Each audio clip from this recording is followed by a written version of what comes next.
Синусийн теорем.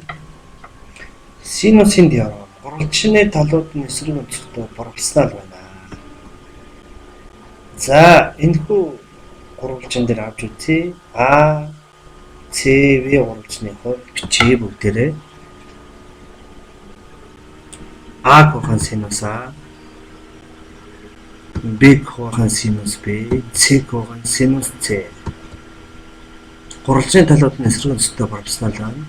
MX гурвалжны хувьд бичиж, тэгш өнцөд гурвалжны хувьд M кохан синус X,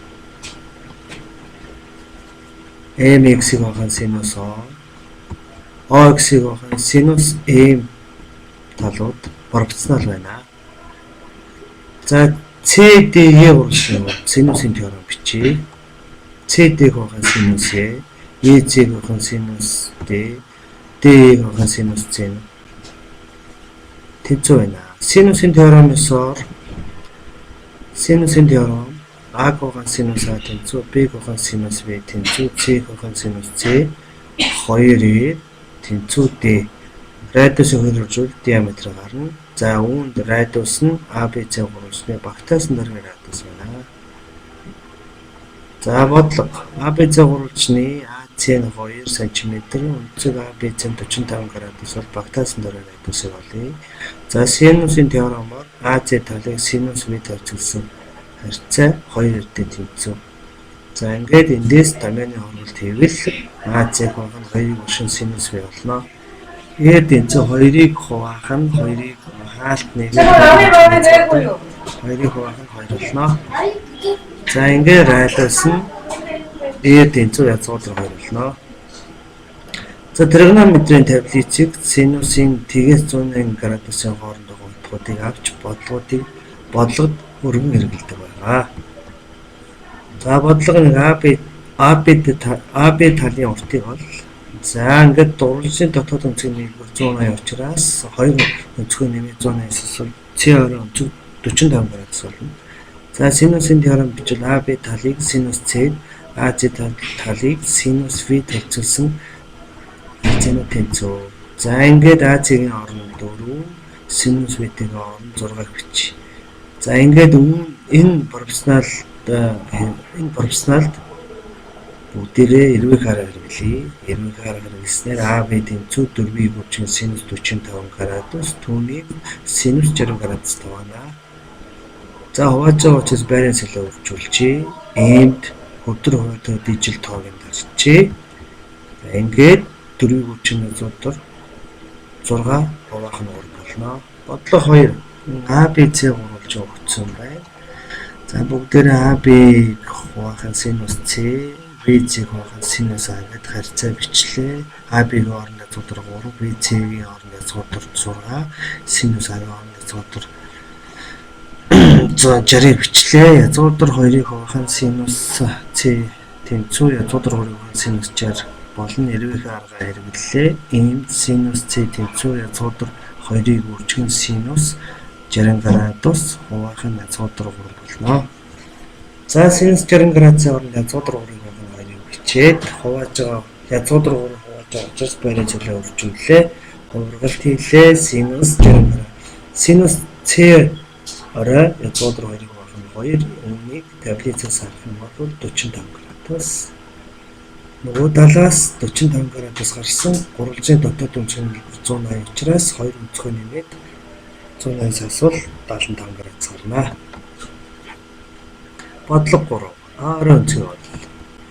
За, синусийн теоремоор AB-г хуваах нь синус С, AC-г хуваах нь синус V. За, AB-гийн оронд 2-ыг үрждэг язгуур 2, синус С-ийн орон 135 градус, AC нь 2. За, синус V болъё. За, энийг бүгдээрээ эрвээ хараа хэрэглэж бодлогоо чааш нь бодлоо. Энд одоо синус V тэнцүү 2-ыг үржин синус 45 градус, хуваах нь 2-ыг үржин язгуур 2 болно. За, энэ синус 135 градуст 2-ыг үрждэг язгуур 2 болно. За, энд синус V тэнцүү 2-ыг үржин язгуур 2, үржин 1-ийг хуваах нь 2-ыг үржин язгуур 2 гээд. За, ингээд эндээс синус V орой 2-ны 1 гарна. За, V орой 30 градус байна.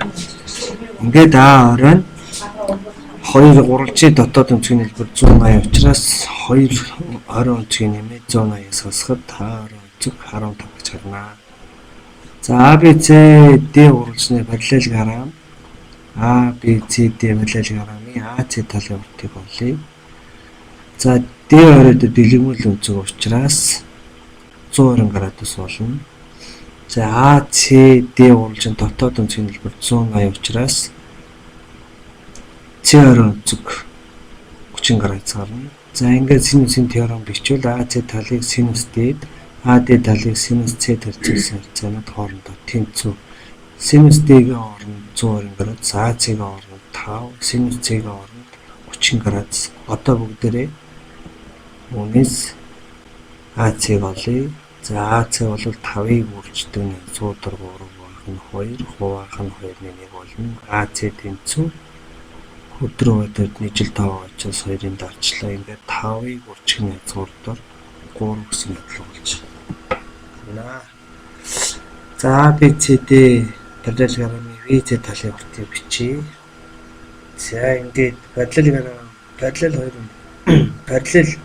2 чулууны одоо 2 чулууны 3 дахь чулуунаар огтлоход үүссэн дотоод солбосон өнцгүүд хоорондоо тэнцвэр учраас энэ 30 градус. За энд бол 45 градус болно. Яагаад гэвэл А B C уралдсны дотоод өнцөг нь 180 учраас энэ 45. За VC хуваах синус А синусын теорем бичлээ. А B хуваах синус C болно. Синус А-гийн хооронд 45 градус, синус C-ийн хооронд 30 градус, А B-ийн хооронд 2-ыг авч бичв. Ийм хэсэг гарч ирнэ. За үүнийг бүгдээрээ V-ээр хэрэглээд VC талыг олвол VC тал 2-ыг үржин синус 45 хуваах синус 30 градус болно. Синус 45 градусын хооронд 100-ыг орох нь 2 30 градусын хооронд 2-ны 1 заавал жуулчс баримтлал өргөжүүлчих. Энд VC талын урт нь 2-ыг үрждэг 100-аар болно. Ингээд за ийм бодлогуудаар синусын теорем ашиглаж бодлогуудыг бодож болно.